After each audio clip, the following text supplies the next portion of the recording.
Eu amo a palavra de Deus porque a palavra de Deus, ela nos dá a lição de vida. Ela nos fala de beleza, nos fala de etiqueta, nos fala de princípios, nos fala de tudo. Então, a glória de Deus é encobrir o negócio.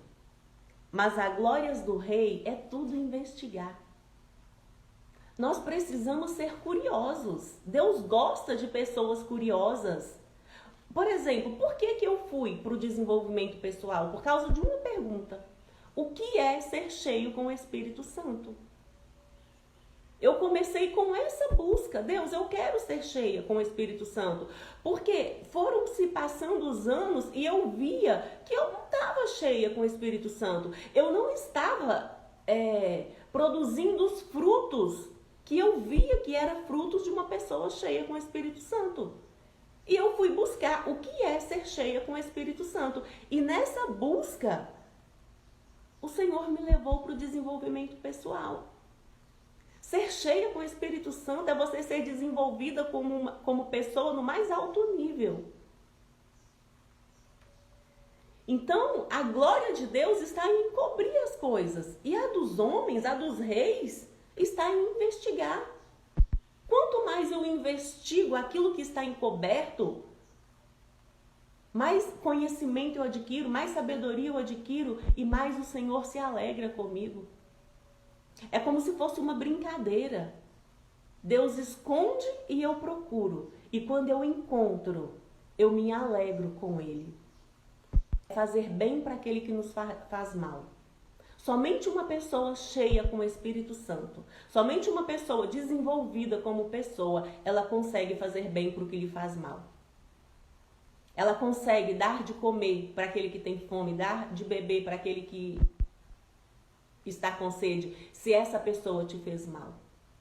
Por isso precisamos nos encher com o Espírito Santo, porque quando nós procedemos assim, o Senhor ele derrama brasa sobre as nossas cabeças. O Senhor ele nos recompensa. Nós precisamos entender que nós não precisamos ter medo de algo que nós não plantamos.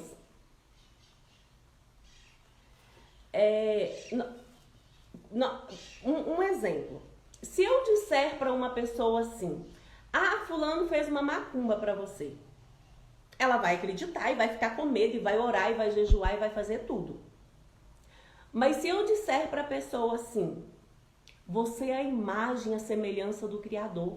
Deus ele tem vida e vida abundante para você. Você não precisa temer o mal porque o Senhor é contigo. Levanta-te, varão valoroso, o Senhor é contigo. A pessoa ouve isso e fala, e tá tudo certo. É impressionante como que as pessoas tendem a acreditar naquilo que é ruim, naquilo que é mentira, do que acreditar naquilo que é verdadeiro. Porque o que está dizendo aqui no versículo 2 de Provérbios 26 é que como o pássaro no seu vaguear e como a andorinha no seu voo, assim a maldição sem causa ela não virá. É o que a Bíblia diz. Eu fui estudar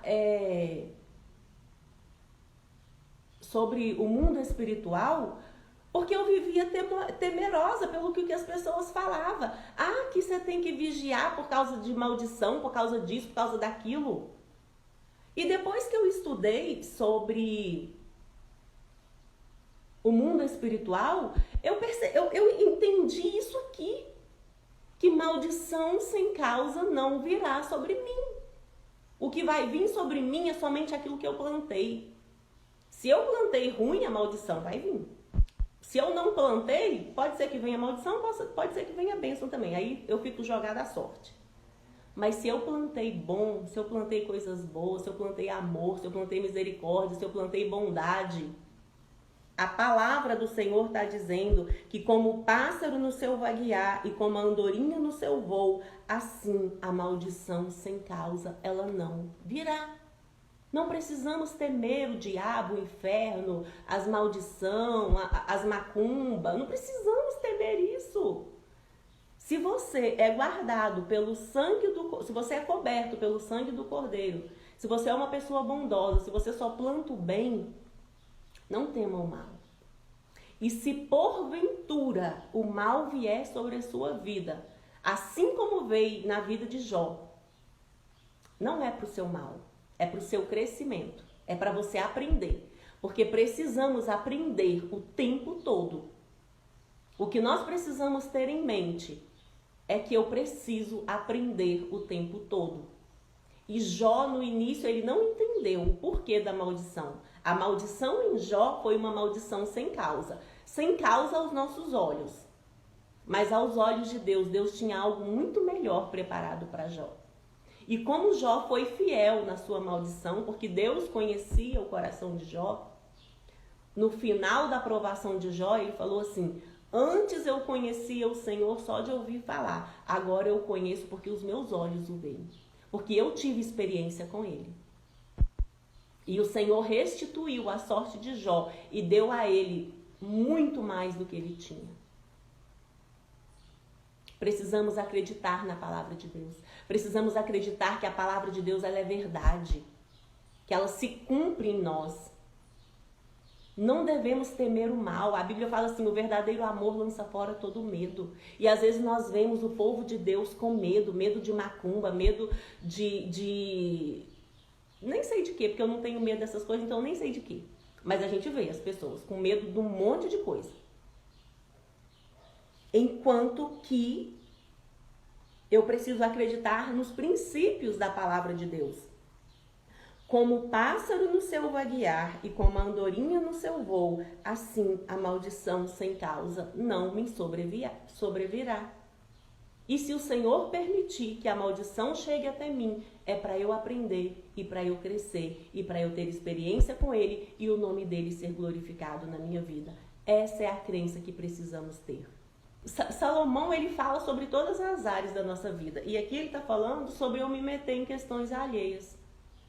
Eu passo, vejo alguém com uma discussão e eu vou lá me intrometer. Não tem nada a ver com o assunto e vou lá me intrometer.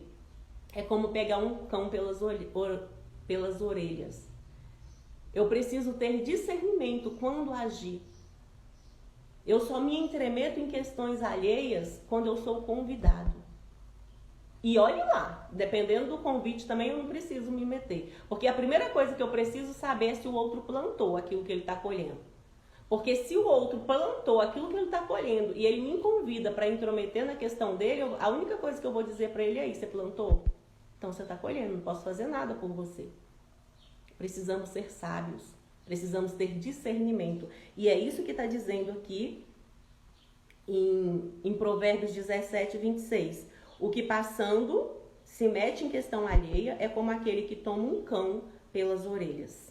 Precisamos buscar domínio próprio para não fofocar, para não nos intrometer na vida alheia, para não cuidar da vida alheia. Precisamos cuidar da nossa. Quando nós cuidamos da vida alheia é porque nós não estamos cuidando da nossa. Porque se nós cuidarmos da nossa vida, não dá tempo de cuidar da vida alheia. Quando você vê uma pessoa cuidando da vida alheia, é porque ela não está cuidando da dela. Eu agradeço vocês que ficaram aqui comigo e vamos buscar o conhecimento acima do ouro e da prata. Vamos viver aquilo que a palavra de Deus nos ensina.